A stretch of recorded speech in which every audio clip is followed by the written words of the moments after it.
Le damos la bienvenida a nuestro queridísimo amigo Diego Genú. ¿Cómo estás, Diego? ¿Cómo estás, Bienvenido. Gaby? ¿Cómo va todo? ¿Cómo andan? Qué fin de semana, querido. Bueno, hemos leído también tu nota de la tiranía del 30%. Para el que no la leyó, también, más allá de eso, si querés hablamos de eso o hablamos de las empanadas, de lo que vos prefieras. De lo que ustedes quieran hablar, No, prefiero que no, porque ahí estoy viendo los títulos de los canales de televisión, están todos con el tema de las empanadas. Bueno, nada, eso un poco lo decíamos al comienzo, que son muy hábiles para hacer este tipo de maniobras distractivas, ¿no? Sí, mientras ahora, están pasando. que el costo de vida es carísimo en Argentina, eso no hay duda, ¿no? O sea, Bueno, pero tiene que ver con eso, no con el precio de las empanadas y de lo que intentó decir Darín, es que la gente la está pasando como el culo. Sí, básicamente. Sí. Porque, a ver, el gobierno está tratando de generar una sensación de estabilidad económica con el dólar planchado, con dólares que no son del gobierno, con deuda, ¿no? Y tratar de generar en la sociedad la idea de que esto es estable y que la inflación va a ir bajando, ¿no? Pero los precios son muy caros en relación a los salarios, ¿no? O sea, la mega devaluación que hizo Caputo apenas llegó, después hace un mes soltó el dólar en este nuevo esquema con la plata del fondo, pero digo, para cualquiera lo sabemos, hoy el costo de cualquier producto, de los alquileres, de la nafta, de cualquier cuestión básica en la Argentina está muy desfasado de lo que un salario promedio puede comprar, ¿no? Entonces, claro, y en este esquema casi macabro, diríamos, tenés las paritarias pisadas y ahora también la imposibilidad de poder protestar por los bajos salarios, ¿no? Sí, bueno, ahí hay un asterisco que tiene que ver con la dirigencia sindical, ¿no? Porque la semana pasada el gobierno anunció que prohibía, limitaba el derecho a huelga. Sabemos que hoy en la Argentina la mitad de los trabajadores, trabajadoras están en la precariedad, o sea, no tienen ni siquiera derecho a huelga, no tienen vacaciones pagas, no tienen obra social, no tienen aguinaldo, ¿no? Es un proceso que no empezó con Milei, pero que se sigue profundizando con Milei.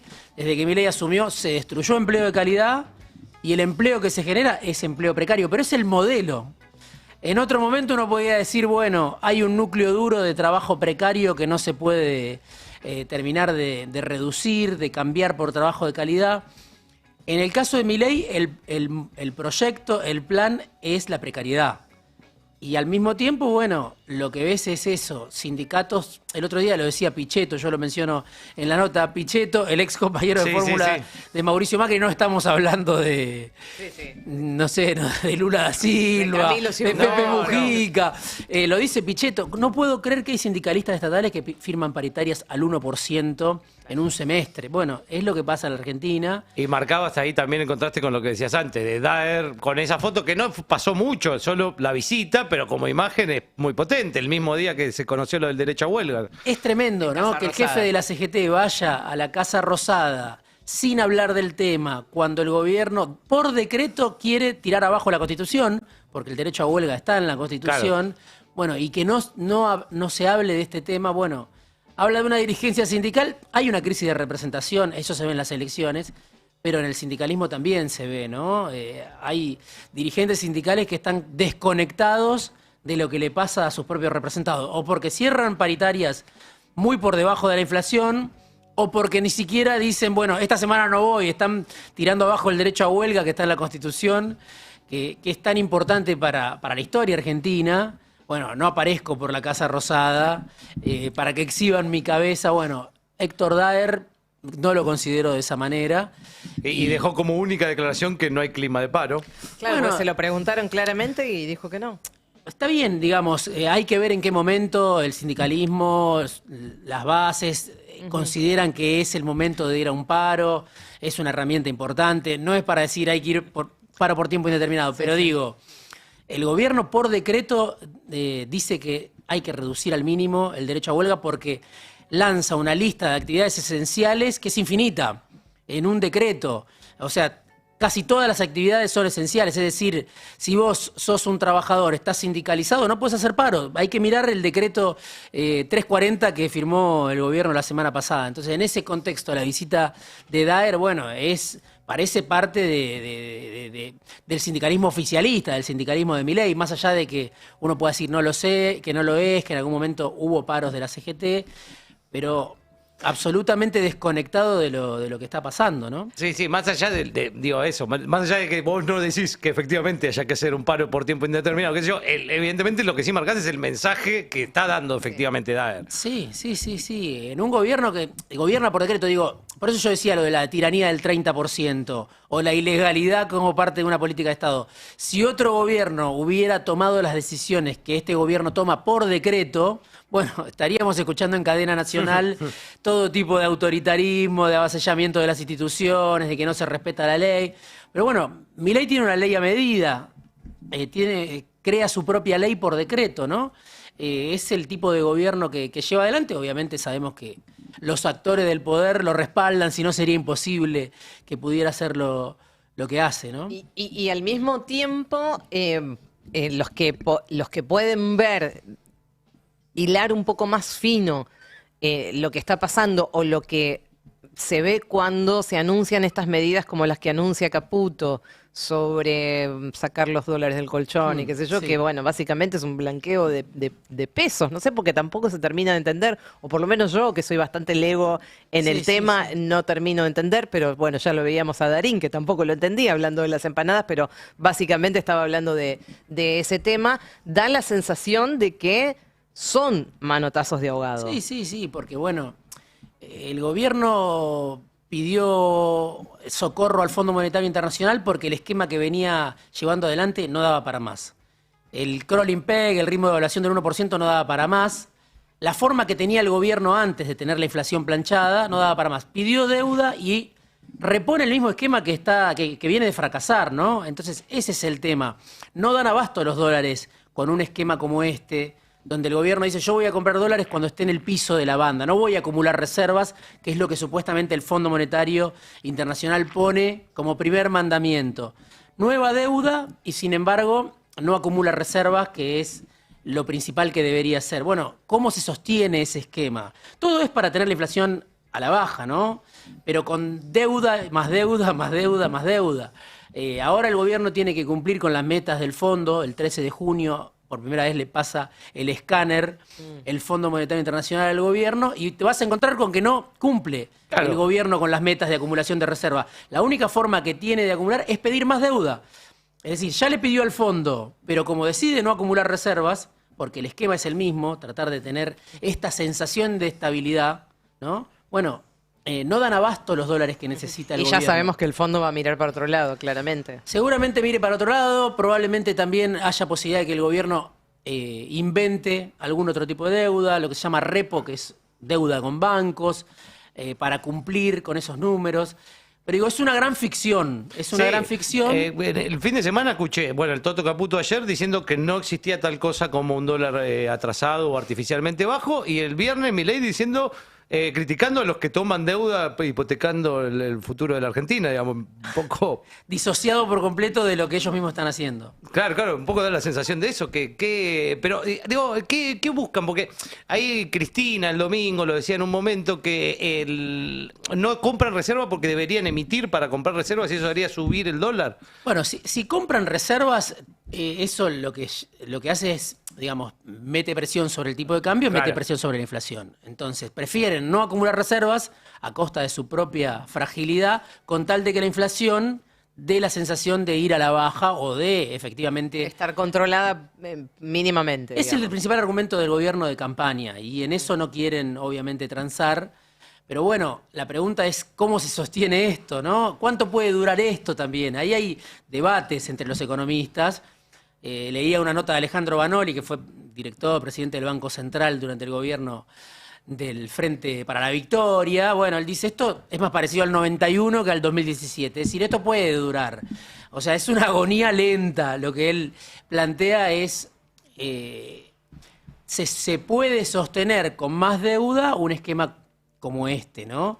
Pero claro, queda muy lejos del poder adquisitivo de la sociedad, no alcanza. En la época de la convertibilidad, la famosa convertibilidad de Menem y Cavallo, la sociedad tenía una sensación, si bien caía gente todo el tiempo del sistema y crecía la desocupación, iba creciendo y mucho, a partir del año 95 se disparó la desocupación, pero había una sensación de que la sociedad podía comprar, tenía acceso más fácil a los bienes que necesitaba para vivir. En este caso es distinto, digo. ¿Vos crees que es distinto? ¿No hay un porcentaje Yo creo que hay una de la clase sociedad media alta que puede. El que puede viajar resulta más barato Sí. gastar afuera que en Argentina o cruzar la frontera.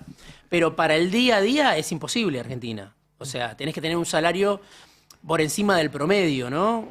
Hoy el salario promedio en la Argentina está 1,5 millones de pesos y hay mucha gente que está muy por debajo de eso, Claro, ¿no? claro. Los colectiveros que hicieron paro la semana pasada dicen cobramos 1 millón de pesos en mano y es gente que tiene antigüedad y que maneja Sí, lleva pasajeros, claro. Sí, Sí, que maneja un colectivo 10 horas, 12 Claro, horas sí, y muchísimas cobran en horas. mano 1 millón de pesos y estamos hablando de trabajadores sindicalizados. Hay sectores que están muy por debajo, ¿no? Entonces, digo, ¿cuánto es hoy la canasta para no caer en la pobreza? Está muy por encima de eso.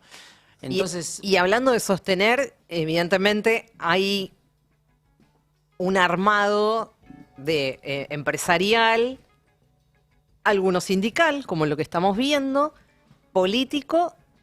Nuevamente vemos al PRO arrodillarse ante este gobierno.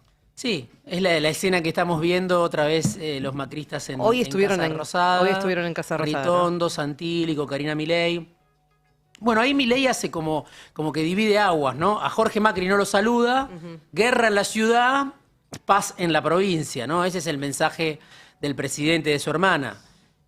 Jorge Macri no tiene ni siquiera el saludo del presidente, que lo esquiva, porque tuvo, bueno, la decisión de ir dividida, la alianza de derecha, es decir, el PRO por un lado, le salió mal a Jorge Macri en todos los sentidos, adelantó las elecciones para perder peor y más rápido, pero Milei no se lo perdona. Y a Macri le está abriendo una puerta, ¿no? Para una alianza en la provincia de Buenos Aires. A Mauricio. A Mauricio, claro.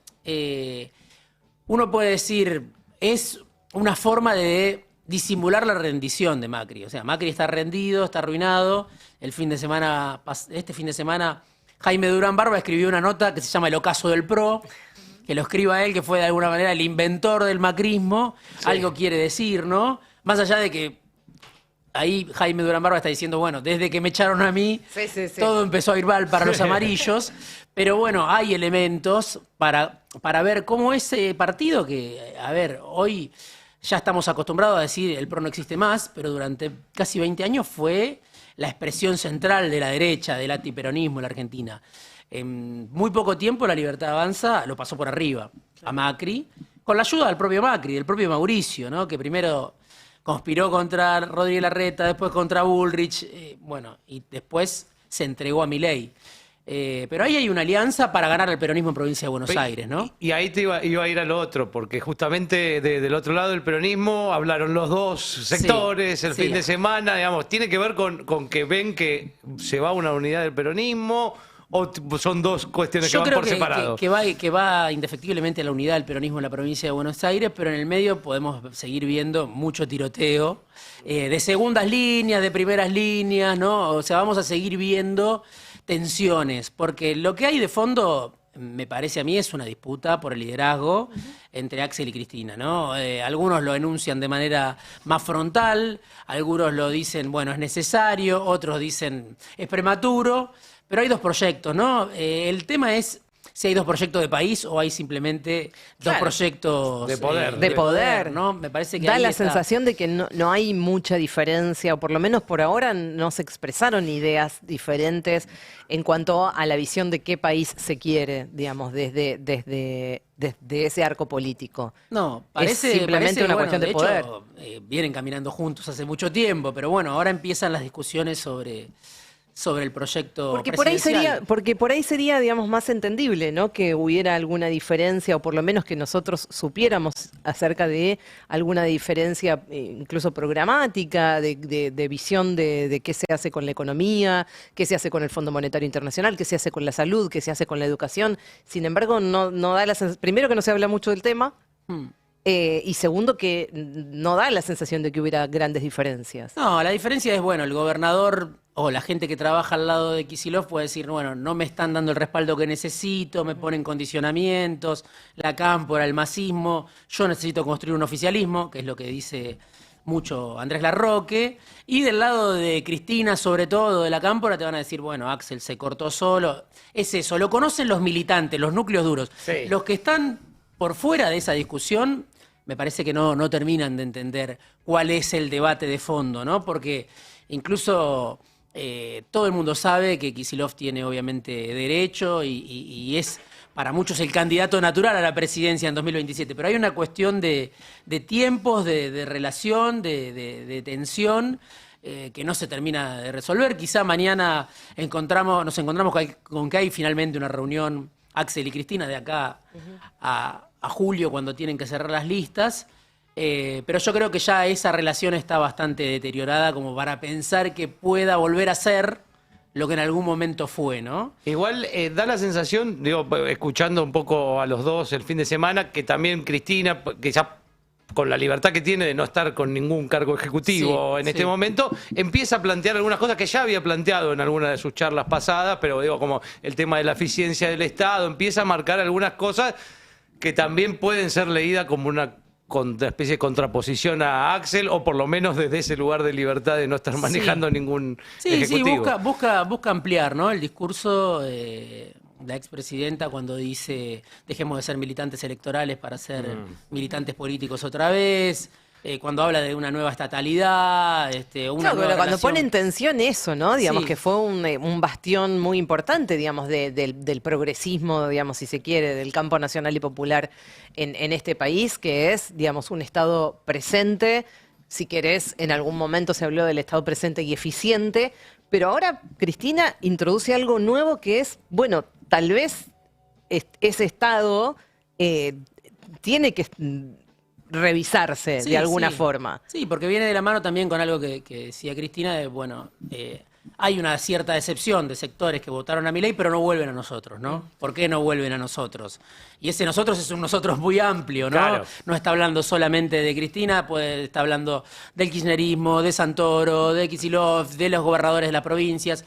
No vuelven en masa hacia el peronismo. Hay un intento de apertura. Cristina muchas veces tuvo señales de ese tipo, pero también después tuvo señales para desandar el camino que ella misma iniciaba muchas veces, ¿no? Sí. Entonces, es un juego donde a veces abre y a veces cuando otro quiere abrir, ella cierra. Entonces, bueno, hay mucha gente que ya como que desconfía de ese tipo de gestos de apertura, ¿no?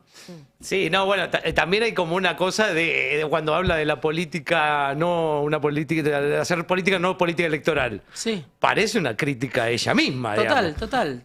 Digo Sí, que sí, fue sí. exactamente lo que hizo con Alberto, pareciera. Total. Es una crítica a ese espacio del peronismo que desde hace 20 años, guste o no, para muchos, a muchos, sobre todo sectores del peronismo antikirchnerista no le gusta, pero kirchnerismo y peronismo hace 20 años más o menos significan lo mismo, ¿no? Y es uno podría tomarlo como una autocrítica o como una visión crítica con respecto al pasado, muy claramente con respecto a lo que fue el Frente de Todos, pero uno podría decir también con respecto a cierto agotamiento del kirchnerismo durante el último gobierno de Cristina, claramente, ¿no? Donde ya había problemas de este tipo. Bueno, Axel Kicillof como ministro devaluó en el 2014, entonces ya había indicios ahí de que el esquema económico no cerraba y en algún momento se habló, bueno, la sintonía fina que quedó en el tiempo, cuestiones donde el kirchnerismo amagó con revisar algunos de sus postulados para ampliar, para salir de... Bueno, fue un del ejemplo de encierro. eso la discusión que se dio la semana pasada con el tema de la luz a los country, a Puerto Sí, Madero, sí, y además que sí. que generó una discusión en el kirchnerismo y por qué no lo hizo el kirchnerismo. Exacto, bueno, ahí hubo una tensión muy fuerte con Guzmán que Que planteaba... eso lo quería hacer Guzmán. Sí, claramente. Guzmán lo quería hacer, sectores del kirchnerismo no estaban de acuerdo, y más o menos lo que acaba de hacer Milei es eso. Massa en algún momento también avanzó. hay señales de apertura, pero muchas veces esas señales de apertura duran poco, ¿no? O señales de revisar. Sí, da la sensación de que no son demasiado consistentes. Exacto. Uno puede estar de acuerdo o no con cada una de estas cuestiones, se podría discutir, sí, claro. pero digo, hay señales que van en una dirección y después se desanda ese camino. Claro, ¿no? la duda es de si lo discuten realmente o solo es una chicana para el otro sector, digamos, esa un poco, ¿no? Y esa es la pregunta, ¿no? Porque muchas veces incluso uno puede encontrarse con que la misma postura la levantaron sectores antagónicos, ¿no? Un día la levanta uno, otro día la levanta otro.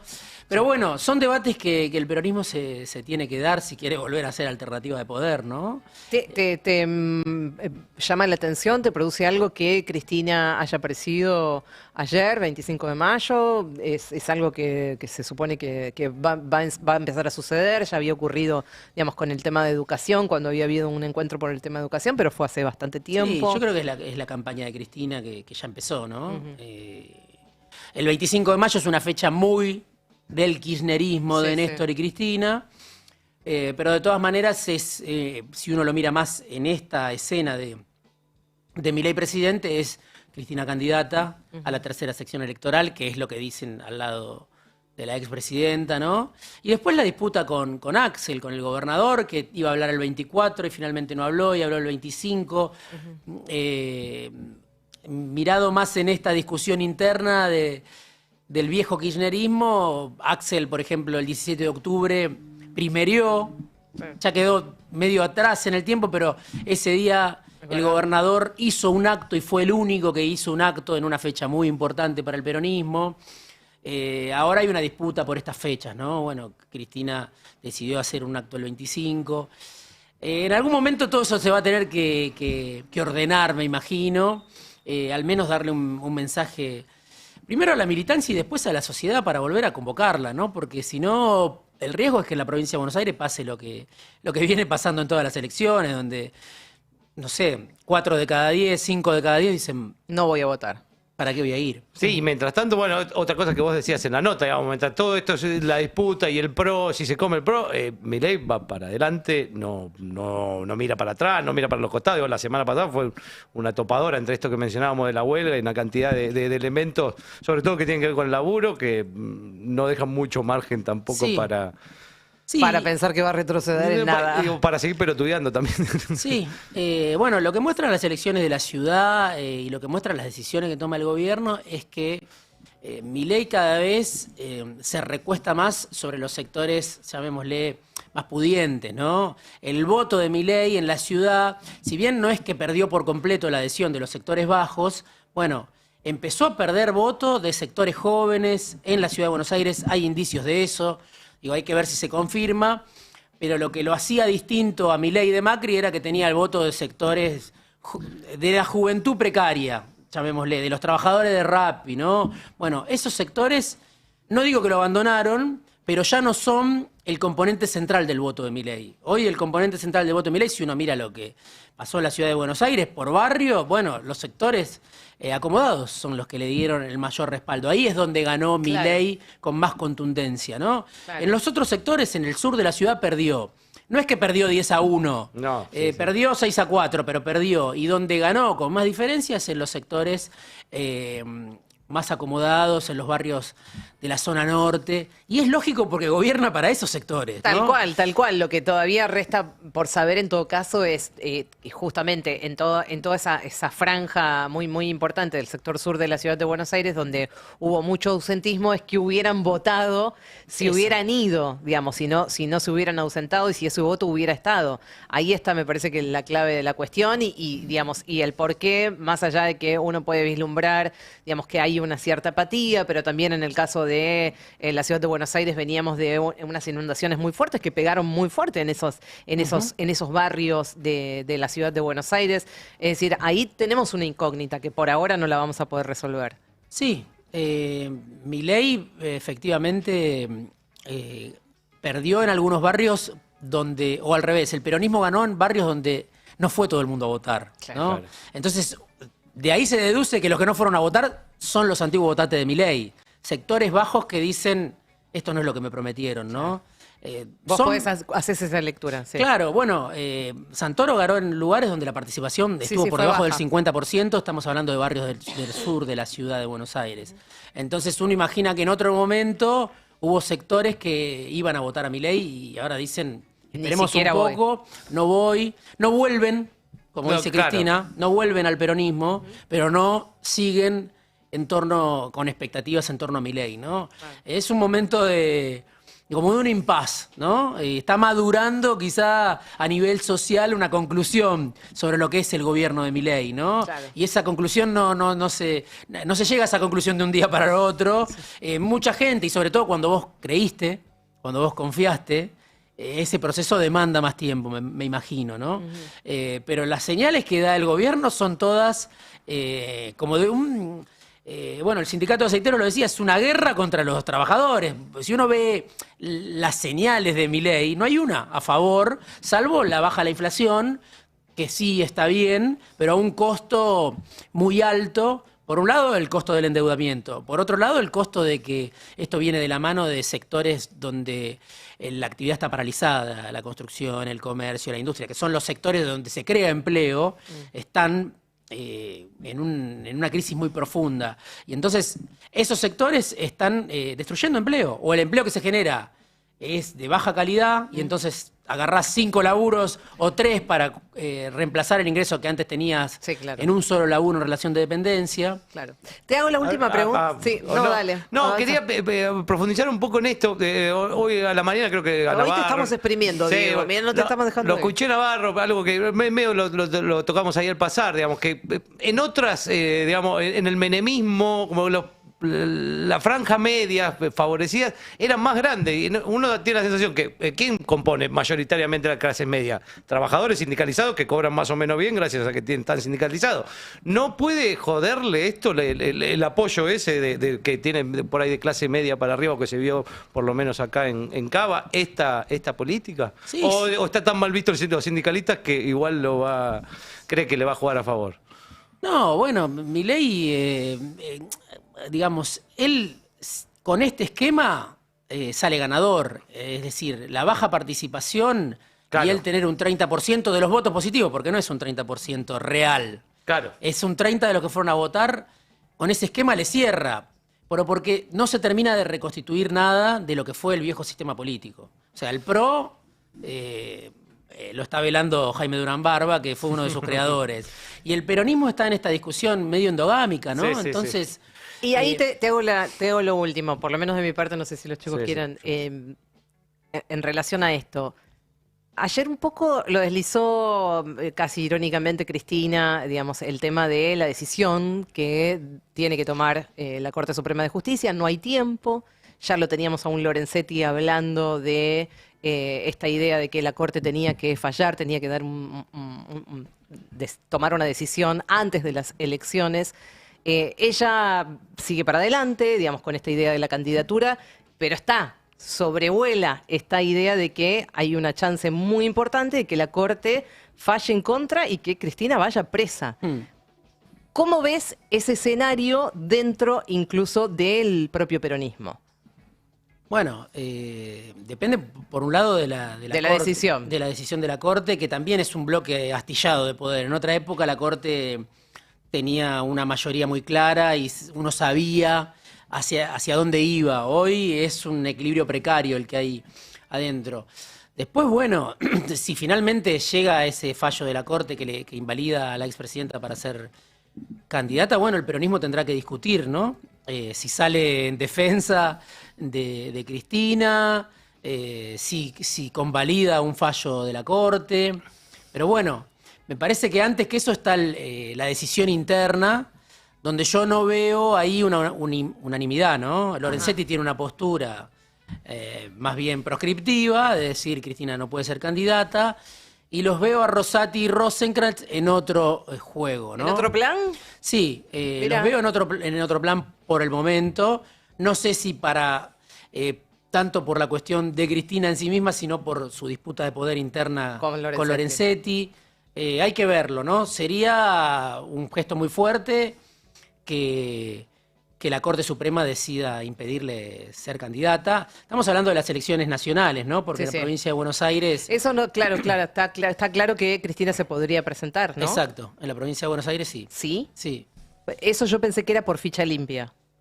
Pero con una decisión de la Corte yo creía, por eso por ahí tengo mala... No, bueno, hay que ver... Hasta es que alcance tendría un fallo de esas Exacto, características de exacto. Cristina, porque si la Cristina la mete en presa es que ya está, o sea, no se va a poder presentar en ningún lado. Sí, por eso, yo lo veo difícil ese Escenario. gesto de la Corte en este momento, faltando tan poco para las elecciones. Pero Claro. bueno, Todo puede pasar. Todo puede pasar esta en la Argentina. Diego, gracias. Gracias a ustedes. Perdón que te hicimos quedar mucho tiempo. Porque éramos Diego. muchos hoy. Éramos Éramos muchos. Te muchos, conviene era venir con los mates mano a Una mano. conferencia de prensa, mucho es mejor. verdad, es verdad.